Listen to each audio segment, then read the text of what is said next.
Hello বন্ধুরা, তোমাদের সবাইকে স্বাগত জানাই আমার একটা নতুন ভিডিওতে। আজকে দুপুরবেলায় রেডি হয়ে বেরিয়ে পড়েছি সাহেবদের বাড়ির উদ্দেশ্যে। সাহেব হচ্ছে অন্তুর বন্ধু।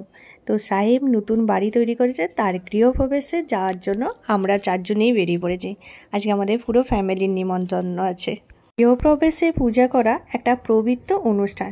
নতুন বাড়িতে বাস শুরু করার আগে একটা হচ্ছে পুজো করা হয়, যাতে সব নেতিবাচক বা খারাপ জিনিস চলে যায় এবং ঈশ্বরের আশীর্বাদ যেন সব সময় বজায় থাকে। এখানে দেখো পুজো হচ্ছে। গৃহপ্রবেশের পুজো কতগুলি ধাপে ধাপে হয়, যেমন পূজা, মন্ত্রপাঠ। দেখতেই পেলে ওখানে পুজো হচ্ছিল, মন্ত্রপাঠ হচ্ছিল, ঘরের ভিতরে হচ্ছিল গৃহপ্রবেশের অনুষ্ঠান। এখানে যজ্ঞ হচ্ছে, উপরে আছে হরিনাম সংকীর্তন হচ্ছিল, তারপর অগ্নি পুজো আছে, বাস্তু পুজো আছে। তো চারিদিকেই পুজোর অনুষ্ঠান হচ্ছে। আর ঘরগুলো তোমাদেরকে একটু ঘুরে ঘুরে দেখিয়ে দিচ্ছি, চলো।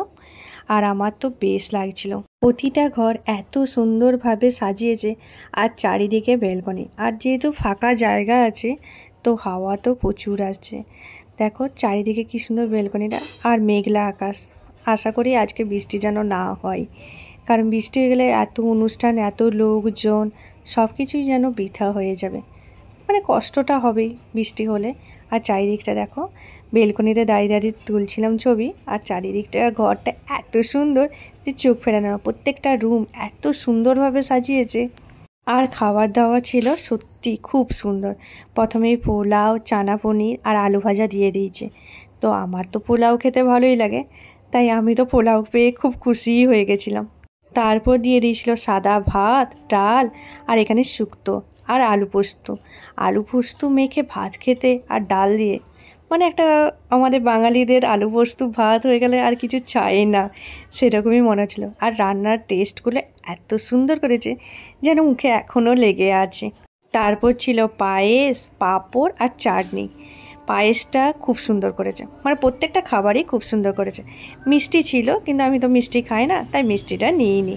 আর আমি হচ্ছে ব্যাক সাইডে দেখাচ্ছিলাম বাড়িটা কি সুন্দর দেখাচ্ছে, দেখো কি সুন্দর লাগছে। উপরে প্যান্ডেল ওখানে হচ্ছে, ওখানে হরিনাম সংকীর্তন করছিল। সত্যি বলছি এত সুন্দর লাগছিল। আর বাড়িটা প্রত্যেকটা জিনিস মানে ওয়েল ডেকোরেটেড বলে না বাড়ি, সেরকম পুরো তৈরি করেছে। দারুণ লাগলো। খাওয়া দাওয়া সেরে এবার বাড়ি ফেরার পালা। আমরা ওই 3টে, 3:30টার দিকে আমরা বাড়ি চলে এসেছিলাম। গল্প টল্প করলাম, দিয়ে বাড়ি চলে এলাম। চলো ভিডিওটা শেষ করি। ভিডিওটা ভালো লাগলে লাইক, শেয়ার, কমেন্ট করো। আর প্রথমবার আমার চ্যানেলে আসলে প্লিজ সাবস্ক্রাইব করো। Thank you for watching guys.